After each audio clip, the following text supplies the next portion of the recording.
मुंबईच्या डी.वाय. पाटील स्टेडियमवर हरमनप्रीत कौरच्या टीम इंडियानं इतिहास घडवलाय। भारतीय महिला संघानं दक्षिण आफ्रिकेला हरवून पहिल्यांदाच महिला वनडे विश्वचषकावर आपलं नाव कोरलं। या विजयासह कोट्यवधी भारतीय क्रिकेट चाहत्यांचं स्वप्नही साकार झालं।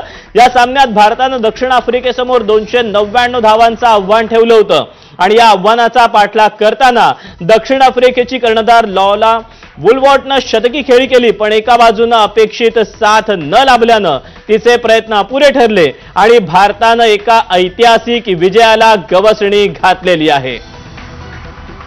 अफलातून अशी ही मॅच झालेली आहे आणि नवी मुंबईच्या डी.वाय. पाटील स्टेडियमवर हरमनप्रीत कौरच्या टीम इंडियानं इतिहास घडवलेला आहे।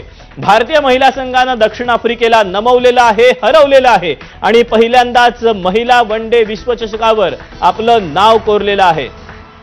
आणि अर्थातच या विजयासह कोट्यवधी भारतीय क्रिकेट चाहत्यांचं स्वप्नही साकार झालंय।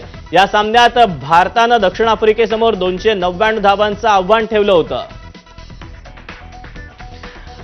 या सगळ्याबद्दल आपल्यासोबत बोलण्यासाठी क्रिकेट समीक्षक सुनंदन लेले सर आहेत। सर, किती वेळ श्वास रोखून धरला होता? अजिबात नाही, कारण पूर्ण वेळ दीपक कंट्रोल जो होता तो भारतीय संघाच्या